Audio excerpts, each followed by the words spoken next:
Hello everybody. So this is a new variant of our Instagram Live, which we're going to be doing monthly from now on, which is we're going to be exploring our monthly box. So the aim is with Mika. Hi.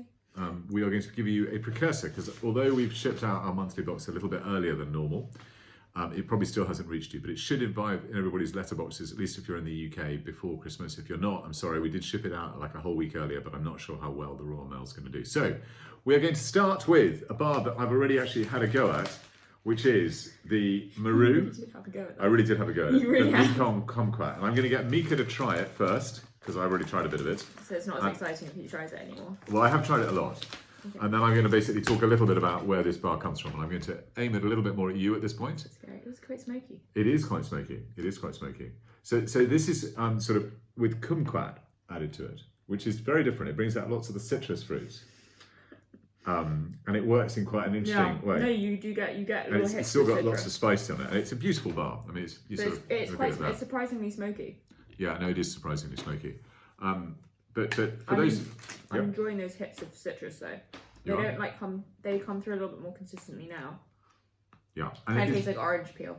Yeah, it is very orange, but it's it's a nice But Christmassy like bar. more bitter. It's a nice Christmassy bar. It's not like that, artificial orangey peel taste. It's kind of like slightly bitter orange. Yeah, and it's made by the only Nobel Prize winning son, the only person who I'm aware of. So Vincent is basically, his dad won the Nobel Prize for some aspect of, amazing aspect of sort of physics. I think something to do with light, lasers and waves and that sort of stuff. But it is absolutely delicious bar. And of course with Sam, they set up Marou back, it must have been a decade or more ago. And they are fantastic chocolate makers. And we're always wishing they would produce more bars. And this is one that we've been after for at least a year. And it's absolutely delicious. It's really good. So well done, Sam. Well done, Vincent. Thank you very, very much. Fantastic bar. Right. Do you want to go milk or do you want to stay dark for our next bar? Why don't we stay dark for the next Right. ones? So the next bar is another bar that you were involved in picking. So do you want to have a go at it? Exciting.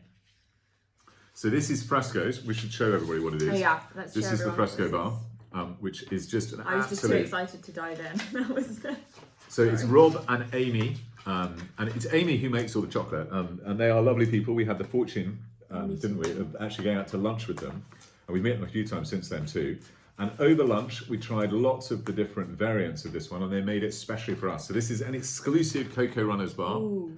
It's a Ghana 68, so the Avcoa estate. We've been saving it up as a great Christmas present for you. And really, Rob, Amy, thank you so much for doing this. It's an absolutely delicious bar. It really shows you that, I mean, there's this sort of myth that you can't get great chocolate sometimes out of places like Ghana and the Côte d'Ivoire. But this just absolutely shows you how brilliant it is. It's just delicious. Ooh. What notes are you getting out of it? It's quite caramelly. Yep. But like more on the honey side of it, I would say. Yep. But it's also sort of it's got a really nice very wave to mellow. it. Unlike the Marou, which is fantastic, very bright, very citrusy. No, this is This quite one grassy. really grassy, vegetal, but it really develops and you But get like, those caramel notes. I think the caramel across with the grass actually means that it's not like overpoweringly grassy. It's not what I would expect from Ghana though. No, it's not at all. It's very different to the other Slightly raisiny Africa as bars that well. we've got. Yep. You get like kind of 3/4 of the way through, you get a bit of raisin. Yeah. I would say. But like a an rich example of what can be done fruit. with great beans by a great maker. I'm going to come back for another piece. That's really And lovely. everyone can sort of admire the lovely mould that you're going to get to. And if you are ever up in the northern bits of Seattle, Washington, strongly suggest going to go and visit Amy and Rob, as they are absolutely fantastic. Absolutely really brilliant. lovely. Really, really lovely. Those bar. raisin notes are really doing it for me. I mean, this I think would be great with a glass of red wine. Right. So I think what we should next do is come back to Europe and try a Nicaraguan bar from Paco of Utopick. Those of you who've got the dark box have got a different bar, which we will talk about, which is the Tumaco from Colombia, but I've actually featured that before, so I'm not going to talk about it today. But I'm going to again get Mika to have a go at it. So this is really lovely. I love Utopick's packaging. It's just really They are gorgeous. brilliant. And Paco has been sort of making, chocolate For eons. It's quite difficult to get it open. Do you I want was just gonna say. it's, I don't want to ruin the packaging. you know, he basically comes from a family of patisseries, and that's how he got into chocolate. I think you're going to have to just basically get in there. But the good news is we've got boxes to sort of repair it all. And the packaging is brilliant. It's actually designed by his wife. It's very pretty. It's impossible to open though. It is a little bit tricky to open, and it is just pretty. a lovely bar. And at some point, I'm going to persuade you to give me a small piece of it. Okay, there's your small piece. Thank you. The teeniest piece.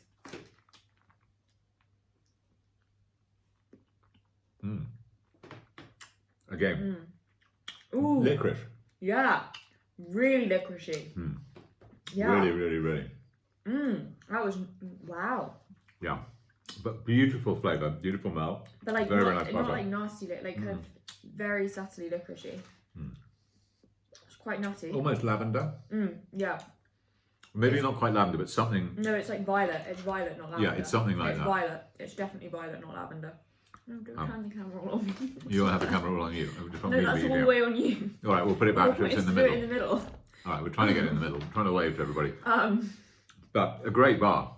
And unfortunately, we ran out of this one. So, you know, we're just giving you, you know, sort of licorice, I would say Violet. violet, slightly nutty, like It's quite perfumed. hazelnutty. And the perfume, in a very, very nice way, stays with you as you go through and back through it. Right, and then we're going to try our Christmas bar. Thank you very, very much, Enver and Rodney, and all of those in the solar powered factory in Amsterdam. So this one we managed to sort of get in there. This is, you have to sort of look at the packaging here and look twice and try and figure out quite what's going on. But I think this is one of the Dutch three kings, basically sitting on top of a donkey, transporting the chocolate to us. Right, you're going to have a go opening this one up. This is a much easier one to open. This is much easier too. But it's a bit of a nightmare to basically sort of close it. And it's a Dominican Republic. I think it's Oca Caribe. I'm not sure. I think again it might be one of those ones. It is Oca Caribe. No, it's in some language that I can't read. It's probably in Dutch then. But it's definitely Dominican. I do remember that. We did know which one it was, and I know it is one of the ones. You just get the smell of Christmas. You do. As soon as you open that packaging, you just get the smell of ginger and all things Christmasy. Warm winter spices, and it's what the Dutch would call their Sinterklaas herbs, which is absolutely brilliant. But this is actually sailed over to a solar powered factory. This is Christmas in a bar. Yeah, it is. I mean, it's just basically. It's ginger. Forget mince pies. Have one of these. Good. It's got loads of nutmeg, a lot of cinnamon, a lot of spices. Beautiful melt. Lovely melt. It's worth having Christmas once a year for this sort of bar. Gingerbread coated in chocolate. Yeah. Except it's the chocolate that's then got bits of gingerbread. You are right. It is like having a gingerbread house. It's like having a gingerbread house, but with a much mellower. It's sort of much mellower and sort of condensed in how it all whirls through it. But the other thing is, if you feel guilty for eating an entire gingerbread house or a gingerbread cookie, as we did the other day, this is a lot better. I think we is a bit of a royal way. You ate most of the gingerbread. I ate most of it, and then I felt guilty, and you ate. But I think you'd struggle to eat lots of this because it's so rich. It's so rich. Just one piece is very satisfying. It is actually. It's a very interesting milk bar because generally milk bars I find very moorish, and you sort of want to go back. No, and you want to get I'm a bit good more. on my one piece. Not because it's not yummy. It's really, really yummy. It's just so rich. It is very, very, very. I'm trying. And it leaves you though with a really lovely aftertaste. That's the other thing. It's that fudgy. aftertaste, that fudgy chocolatey, the warming, with a little bit of ginger. Yeah, it's the exact opposite to chocolate in the sense of a sort of dark chocolate bar, which would sort of cool you down. This really warms you up. It's got a little sort of kick of, not spicy spice, but sort of almost something sort of like, you know, how sometimes the French use allspice in some of their cooking. It's almost got some of that angle to it and that aspect to it. It feels like you're in that kitchen. You've been baking gingerbread, or you've been baking a chocolate ginger cake. Well, you might have been baking. Okay, I might have been baking. I would not have been baking. But I am going to be making a chocolate mousse live on Zoom on the 29th of January. No, February. No, December. I will get it right eventually. On the 29th of December, we're going to do our first cooking with chocolate Zoom masterclass. I'm going to go back. I'm going to then. I think we should taste them in reverse order. Okay, so we taste that nice Christmas bar. Now we're going to go back to. I'm really curious to see what happens. Whether actually you can hold it. Yeah, we may need to basically, I think, start with the Marou. I think I might need to have a You're going to have a sip of that. We've got about 4 other of your C cups here too, so I can. That is very true. I wouldn't recommend it. Ooh, that there is licorice. That's probably going to be really good for this. Licorice tea maybe was not the one. What's interesting between these two is that this is almost fudgier, despite being a 56% versus the 40%. It sort of is slightly different. The licorice But is really you still pull it coming through. though. Okay. That licorice is really. So I think we coming ought to do one break. I think we ought to break into Sam and Vincent's Marou bar one more time and just see what happens to it now. And by the way, we are in the same bubble, so this is social distancing. Yeah. It's We, okay. we do live in the same house. Yeah.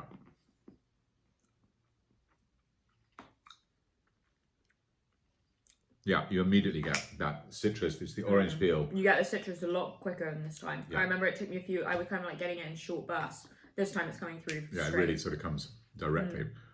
And a lot less of that smokiness. Yeah. Like I'm really not. The first time I really got a lot of smokiness, partly from this, partly. But from it's lingering too. I mean, actually, I take it back. This does linger in a really, really nice way. No, it does. I mean, it's a And really. the orange is a lot brighter than I thought it was the first time. Because the first time I Yeah. said to you, I thought it was quite a bitter orange, like more of a blood orange than it was. Yeah, but I mean, I think you'd be struggling to, unless you really, really knew your Vietnamese chocolate. I mean, I would struggle to guess this is from Tieng Gian. But now that once I know that it's from Tieng Gian, I do actually sort of get it because it's the sort of the purple bar they have, and it is much stronger, and it does work quite well. Right, let's go back to Washington State one more time. I wish. Well, I'll have a little bit of Yeah, yours. with that. Again, one of the great things that Rob and Amy always manage to do is they manage to sort of get the orthonosal, i.e. the smell, just coming beautifully.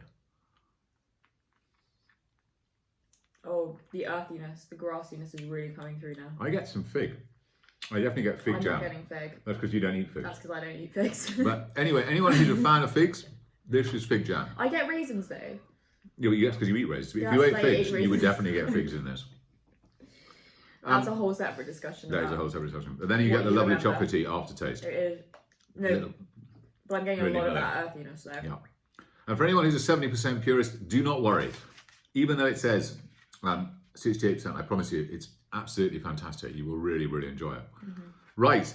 So I think we should we will be back next week. I'm not quite sure what we're going to be tasting next week, but we will figure something out, or we'll be doing something. Is Christmas? Is that Christmas Day? No, it's 24th. Okay. So Christmas almost. Eve. But what we will be doing is on the 23rd, we have another one of our craft chocolate tastings, which we should be doing. And on the 29th, we do as well. But that, as I sort of said, that's going to be me cooking with craft chocolate, giving you the history of craft chocolate and cooking, or just chocolate and cooking. And in particular, trying to basically make a mousse out of some of our wonderful Menacao chocolate drops live on Zoom in 3 or 4 minutes with 2 ingredients: the chocolate and then also some water. And the water is going to be in 2 different states. It's going to be very hot, and then it's going to be very cold, because I'm going to basically mix with hot water and then put it immediately in a bowl of iced water to show you how just by whipping it, you can create a completely amazing chocolate pudding, which I never thought I'd be able to do because I am not very good at cooking puddings, unlike Mika, who's much, much, much better at it. You're very good at cooking other things like roast chicken, but Yeah, I'm which roast quite excited to see all the practice attempts that are going to happen over. Yeah, the we next are. few We're going to do a days. practice We're attempt. going to have a lot of practicing. We might even do a bit of Instagram practice on it. But thank you all very, very much for everything you've done. If you want to get the virtual tasting kits are actually about the only thing that we are still going to be prioritizing fairly soon, because the warehouse is so busy with all of these wonderful orders that you keep giving us. So thank you very much for that. Yeah, have a great week. Thank you very much. Mika, as ever, thank you very, very much. And I'm going to Thanks for end the having live me. session. Bye.